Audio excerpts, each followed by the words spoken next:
When most people think about retiring to a safe Jewish community in America, they think it costs a fortune. They imagine the high rises of Boca Raton or the brownstones of Brooklyn. But scattered across the United States are towns where the synagogue is a 5-minute walk from your front door, where the entire neighborhood knows your name, where violent crime is almost non-existent, and where a comfortable home costs less than a modest flat in most British cities. A 3-bedroom house in one of these towns can sell for less than $150,000. Most people have never heard of any of them. These are 10 of the safest Jewish towns in America where retirees live for almost nothing. Now let us begin. Number 10. In the eastern suburbs of Cleveland, Ohio, along the Chagrin Boulevard corridor in Cuyahoga County, sits a city of roughly 13,000 people called Beachwood. The streets are lined with mature trees. The homes sit back from the road in the way that English commuter villages arrange themselves, quietly and without fuss. The violent crime rate in Beachwood sits significantly below the national average. In some recent years, the rate of violent incidents per 100,000 residents has been less than a quarter of the figure recorded across the United States as a whole. The city appears consistently on lists of the safest places to live in Ohio.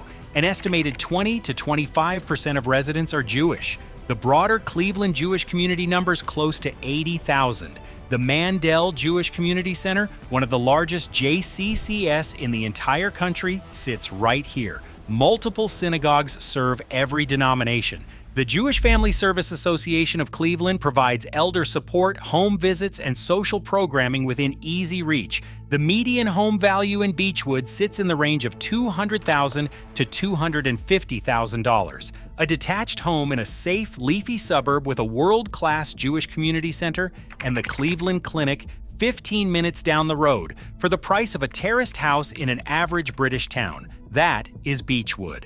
A safe Ohio suburb with a JCC the size of a small village is a fine place to retire, but head south to Florida and you will find a city where nearly half the population is Jewish, the crime rate is remarkably low, and a 2-bedroom flat costs less than you would believe. Number 9. In the northwest corner of Broward County, Florida, sits a city of roughly 71,000 people called Tamarac. It was built in the 1960s by a developer named Ken Baring, who designed it from the ground up as a planned retirement community. The streets are wide, the homes are mostly single-story, community pools and clubhouses dot every other block. The pace here is unhurried by design. Crime rates in Tamarac run well below the Broward County average. Many residential areas are gated with private security patrols supplementing local law enforcement. There is a feeling of safety here that goes beyond statistics. It sits in the layout of the place itself. An estimated 30 to 40% of Tamarac residents are Jewish. Multiple synagogues serve the community. Kosher restaurants and supermarkets in neighboring Coral Springs and Margate are a short drive away. Jewish retirees from New York and New Jersey discovered Tamarac decades ago and made it their own. They brought their synagogues, their social clubs, and their recipes. Condominiums in established retirement communities here sell at price points that stun visitors from overseas. Florida charges no state income tax. Monthly HOA fees cover swimming pools, fitness rooms, and landscaped grounds. A retiree on a fixed income can live here with genuine comfort and very little financial pressure. A Florida retirement city purpose built for later life is inviting. But travel north to the suburbs of Detroit and you will find a community where the Jewish population built something extraordinary in a place most people had written off entirely. Number 8. 25 miles northwest of downtown Detroit in Oakland County, Michigan, sits West Bloomfield Township, population around 68,000. If your only image of the Detroit area comes from news reports about urban decline, West Bloomfield will correct that impression within minutes. Lakes dot the landscape. Mature trees arch over residential streets. The homes are spacious, set on generous lots. Oakland County consistently ranks among the safest counties in Michigan. West Bloomfield's violent crime rate falls significantly below the national average. Residents describe the area as a place where children still ride bicycles to their friends' houses without their parents thinking twice. An estimated 30% of the township is Jewish. Multiple synagogues represent every major denomination. The Jewish Community Center of Metropolitan Detroit serves the area with extensive senior programming. The Jewish Federation of Metropolitan Detroit is headquartered nearby. Day schools, a mikveh, and kosher restaurants are all present. The median home value here is substantially lower than comparable Jewish suburbs on the East Coast.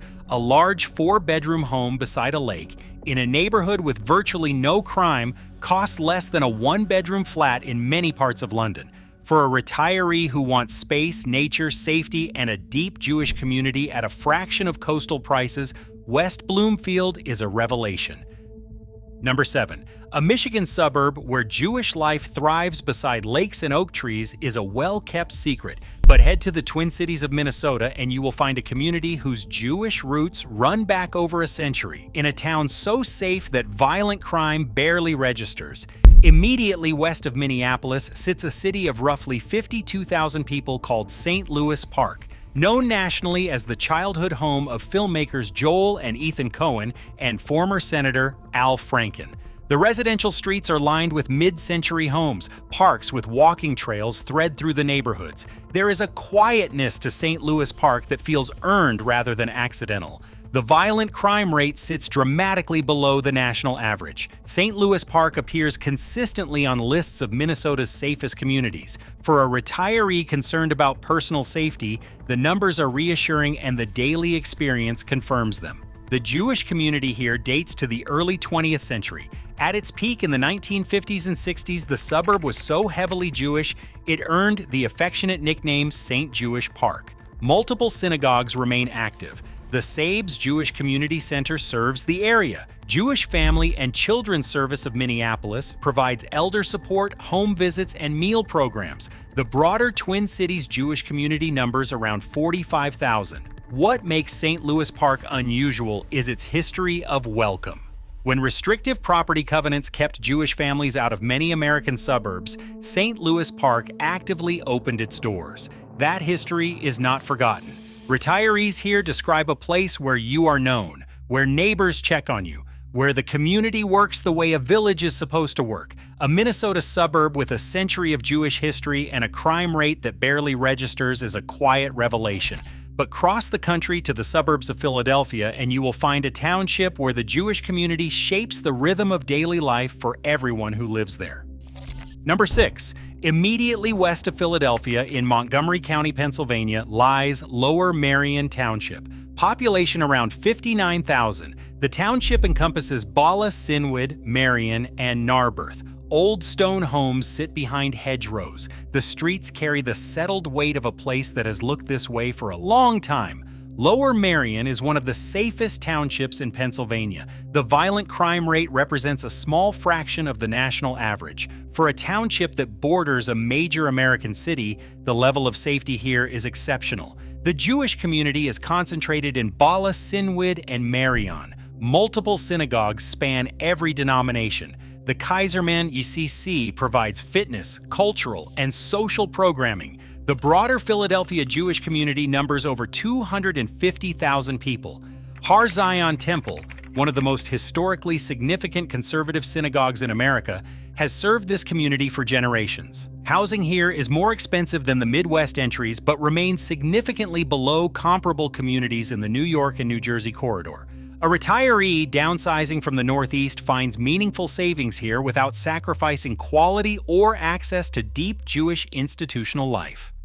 For a British viewer, the closest comparison is a well-established Jewish neighborhood in a leafy London suburb, except the houses are larger and the prices are lower.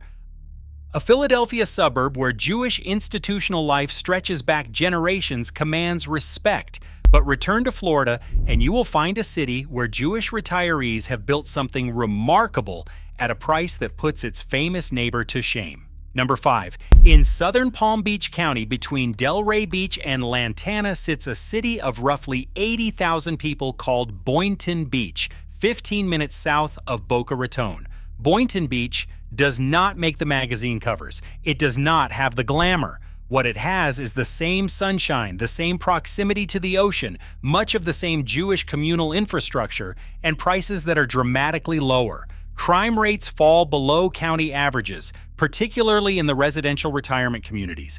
Gated developments with staffed entrances and active neighborhood watch programs contribute to a daily feeling of security that residents describe matter-of-factly. It is simply safe here. In some zip codes, an estimated 40 to 50% of residents are Jewish. Multiple synagogues serve every denomination. Kosher supermarkets and restaurants are within easy reach. Jewish Family Services of South Palm Beach County provides elder support including meal delivery, social programming, and case management for seniors living alone.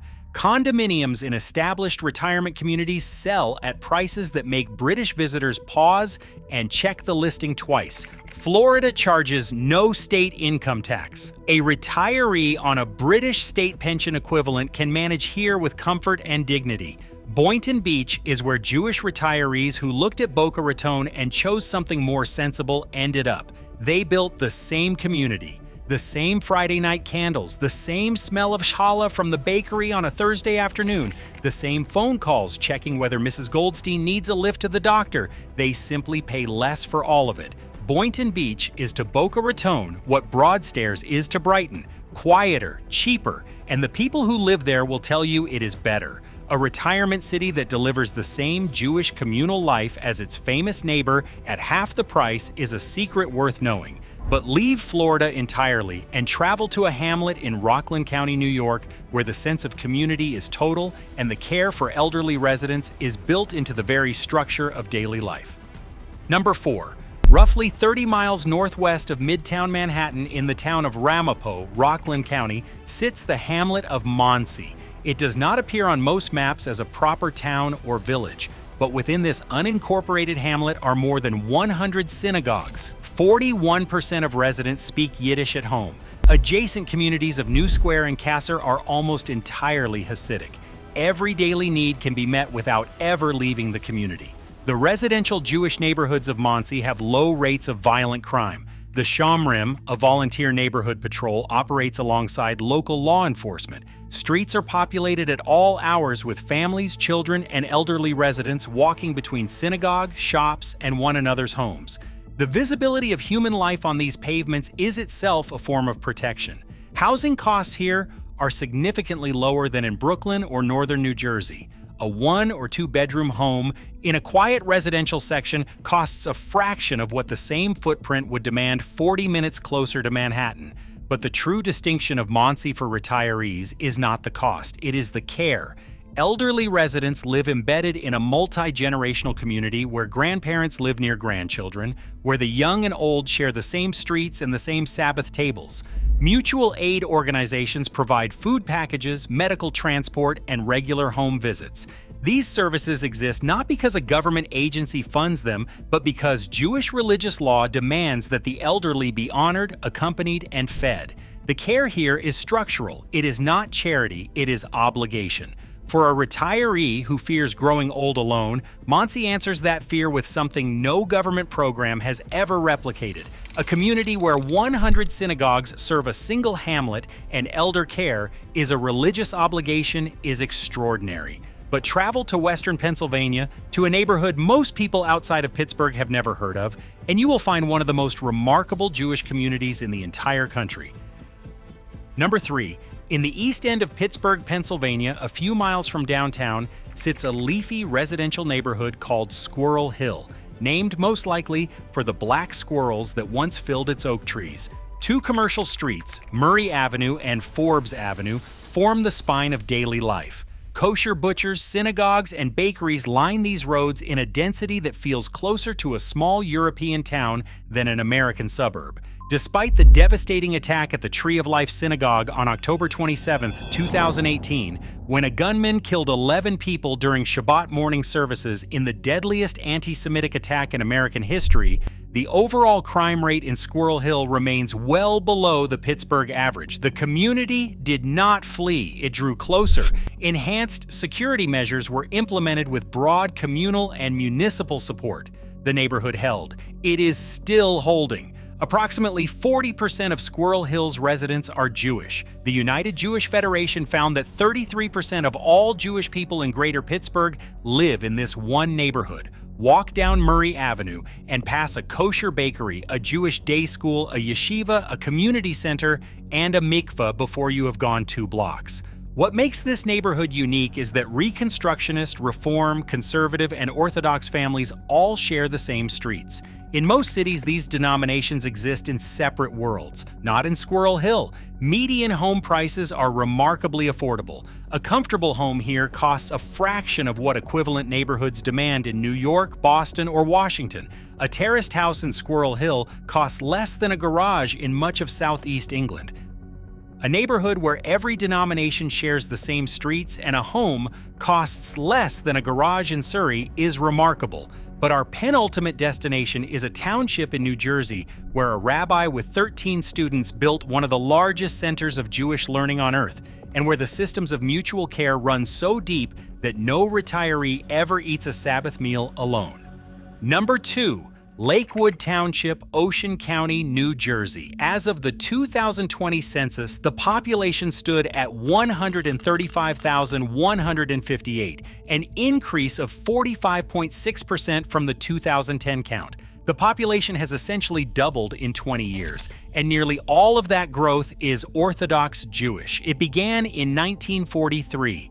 A Lithuanian rabbi named Aharon Kotler arrived in Lakewood carrying the weight of a destroyed European Jewish world. Most of his 300 students from his yeshiva in Kletsk, in what is now Belarus, had perished in the Holocaust. He founded Beth Midrash Gavoha in a modest building with just 13 students. It was the first kollel in the United States.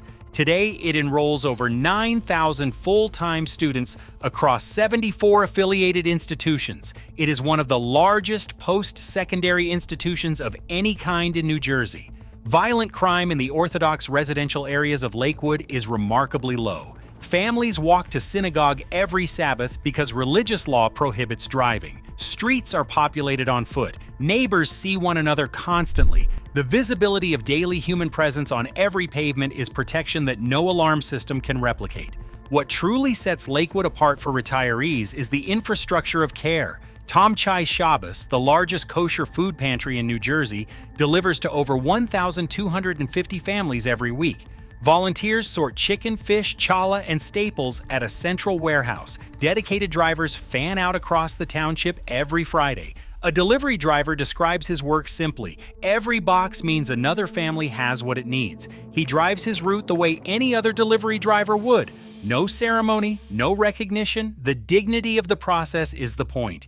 Interest-free loan societies, medical transport volunteers, and regular home visit programs operate continuously. The median household income is roughly $44,700. These are not wealthy people performing philanthropy. These are modest families who have built systems of care because religious obligation demands it.